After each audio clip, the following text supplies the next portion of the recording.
Praise the Lord. सबको जय मसीह की। परमेश्वर का बहुत बहुत धन्यवाद हो कि परमेश्वर ने फिर से वो हमें मौका दिए हैं ताकि हम परमेश्वर को वचन को पढ़ें और समझें। और मैं विश्वास करती हूँ कि परमेश्वर आज हम सभियों से बातें करेंगे।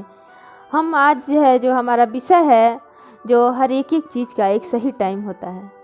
किसी चीज़ के लिए हम प्रार्थना करते रहते हैं, वो बहुत जल्दी वो काम हमारा पूरा हो जाता है, लेकिन कोई चीज़ होता है जिसमें कुछ टाइम लगते हैं और हम उसकी चिंता करते रहते हैं, सोचते रहते हैं क्यों नहीं हो रहा है, कब होगा, कैसे होगा।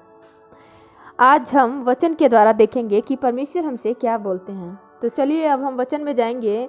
सबोपदेशक अध्याय 3 वचन 1 और 2 हम लोग पढ़ेंगे।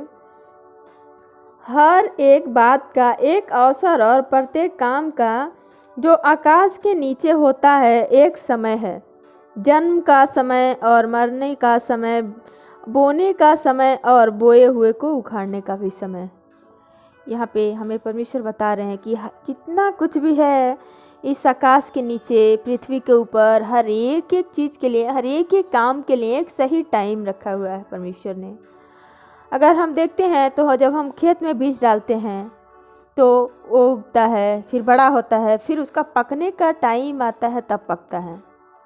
अगर हम सोचेंगे कि आज बो दिया, कल बड़ा होकर पक जाए और हम काट लेंगे, तो उसे हम नहीं काट सकते हैं। जो टाइम परमेश्वर ने ठहराया है उसी टाइम पे हम उसे काट सकते हैं।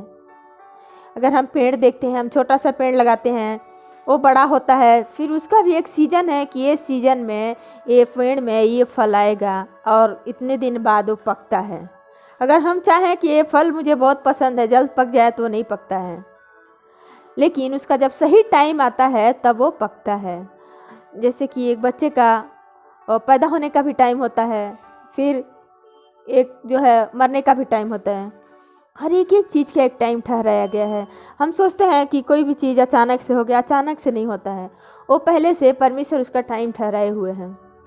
जैसे कि हम देखते हैं कि हम प्रार्थनाओं के लिए हम बोलते हैं कि परमेश्वर मैंने इस चीज़ के लिए प्रार्थना किया था, अभी तक नहीं हुआ, क्योंकि परमेश्वर ने उसके लिए भी सही टाइम ठहराया हुआ है। जब सही टाइम आता है तब वो काम पूरा हो जाता है।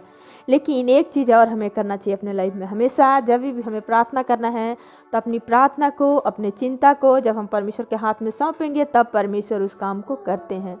जब तक हम एक ही चीज़ को लेकर के चिंता करते रहेंगे, बोलते रहेंगे नहीं हो रहा है, क्यों नहीं हो रहा है, कब होगा, तब तक वो काम जल्दी नहीं होता है, क्योंकि उसको हम अपने हाथ में से परमेश्वर के हाथ में नहीं सौंप रहे हैं। जिस दिन हम अपने हाथ में से उस काम को परमेश्वर के हाथ में दे देंगे, उस दिन परमेश्वर उस काम को कर देंगे। मैं अपने लाइफ में नोटिस की हूँ कि किसी चीज़ के लिए मैं बहुत डेली रोती हूँ, डेली ये करती थी, वो करती थी, वो मैं परेशान हो जाती थी।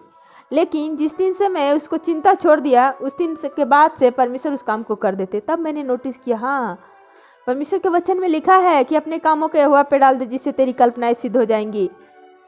आप लोग ये वचन है जो नीति वचन 16 का अध्याय 16 वचन 3 में लिखा है। इस वचन जब ये मुझे मिला है, जब ये वचन, तब से मैं सोची हाँ मैं गलत हूँ जो मैं इसका चिंता करती हूँ। जब परमेश्वर बोल रहे हैं अपने कामों को मेरे ऊपर डाल दे जिससे तेरी कल्पनाएं सिद्ध हो जाएंगी, तो मैं अपने कामों को परमेश्वर पर नहीं डाल रही, इसके लिए मैं उस काम के लिए चिंता कर रही हूँ और रो रही हूँ।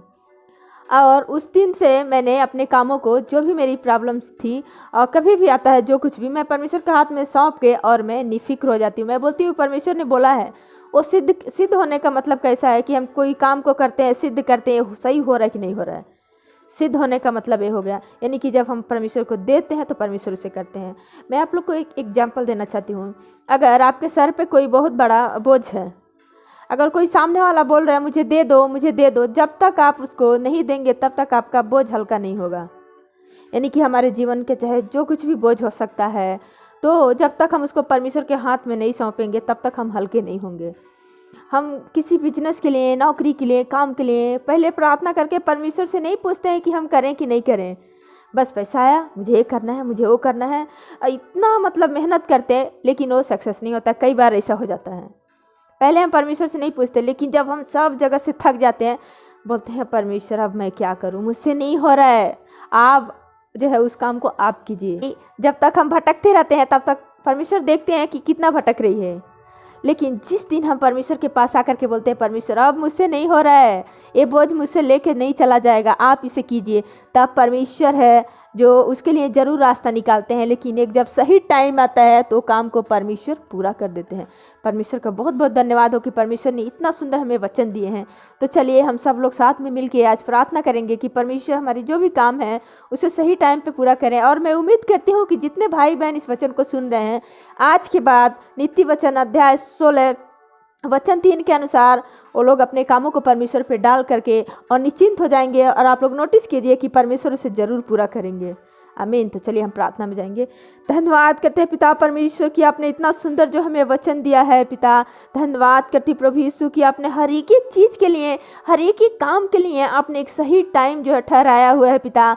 और वो जो काम है सही टाइम पे पूरा होता है पिता। आज जितने भी भाई बहन इस वचन को सुन रहे हैं पिता, मैं हर एक के लिए प्रार्थना करती हूँ प्रभु। हर एक के जीवन में पिता, चाहे जो भी काम हो वो सही टाइम पे प्रभु आप पूरा करेंगे पिता। और नीति वचन के अनुसार पिता मैं प्रार्थना करती हूँ कि उनके जो भी चिंता और जो भी बोझ है पिता, मैं विश्वास करती हूँ कि आज के बाद वो सारे भाई बहन जो भी अपना काम है आपके ऊपर डाल देंगे और आप उनकी कामों को सिद्ध करेंगे पिता। और हर एक अपने बेटी और बेटे को अपने सामर्थ्य हाथों से छुए प्रभु यीशु, और अपने आशीष से भर दे पिता। हर एक को मैं धन्यवाद करती हूँ कि आपने मेरी प्रार्थनाओं को सुना है और हर एक भाई बहन को जीवन को आशीषित किया है। धन्यवाद के प्रार्थना विनती यीशु मसीह के नाम में, आमीन आमीन।